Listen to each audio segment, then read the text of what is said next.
finish, then pointed at the wrapper on the floor. "Pick that up and find a bin," I said quietly, walking away. I heard her scream, full throttle, in the background. Priceless glass objets d'art probably shattered across the city, and shocked poodles in parks covered their ears with their paws. "I'm going home," she yelled after me, oblivious to the mounting concern of nearby stallholders, and strode off. Hopefully in the direction of the bus stops on Cornmarket, but entirely possibly to the nearest stockist of voodoo dolls, air rifles, or nose piercings. I clenched my eyes against tears and reminded myself for the millionth time that she didn't mean it. Most of it. That I was the grown-up, the mother, and no matter how much I was crumbling inside, she was hurting too. It might have been stress-induced psychosis on her part, but she was right about one thing at least. It was time to stop seeking solace in the biscuit barrel. I've never been the kind of person who loses her appetite due to heartbreak. I'm far more likely to go the other way. At tough times in my life, a multi-pack of penguins has often been my only friend.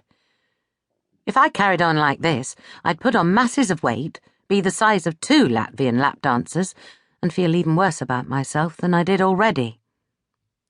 Since Monica Gate broke, Lucy had, predictably enough, refused to see her father, and had given no consideration at all to meeting the new love of his life, or the teeny trollopy whore, as she affectionately called her.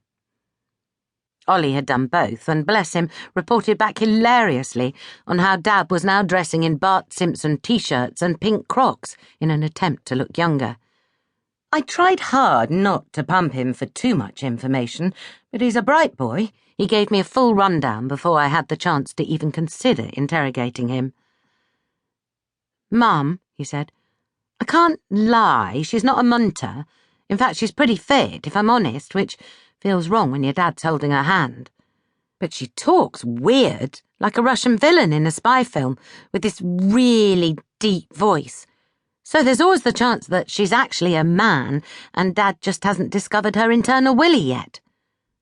Which I must admit I found strangely comforting.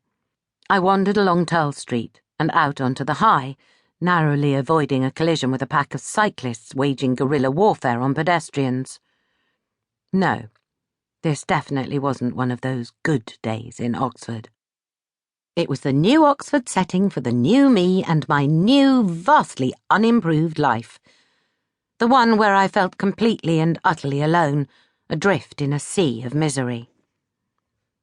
In fact, all the beautiful people and the beautiful buildings were just making me feel worse.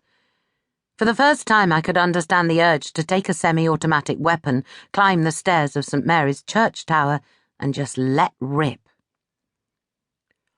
I stopped outside the travel agent's, looking at the offers in the window. We hadn't booked anything for this year. Simon had been reluctant to commit to our usual 2 weeks in France. He said he was getting bored of it. Now I knew he wasn't just bored of France, he was bored of his entire life. He'd been gone for 6 weeks now, which equated to 294 blowjobs by my reckoning. That probably made things a bit less boring for him. For me, it had been a torment of tedium combined with near paralysing anxiety. 6 weeks of yo-yoing between "I can do this" and utter desperation. 6 weeks of total loneliness. 6 weeks of watching mindless TV and doing household chores and wearing false smiles, my heart leaping every time the phone rang or the door was opened, just in case he'd come home. Of worrying about the kids, and worrying about me, and worrying about a future I couldn't quite get hold of. 6 weeks of total crap, in all honesty. Maybe, I thought, I needed a holiday too.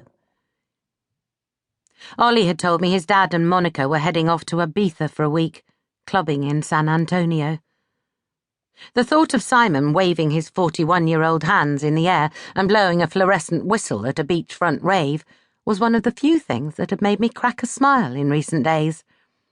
A lesser woman than I would hope he'd overdose on E and get trampled to death by a tranny in platform heels. The door pinged as I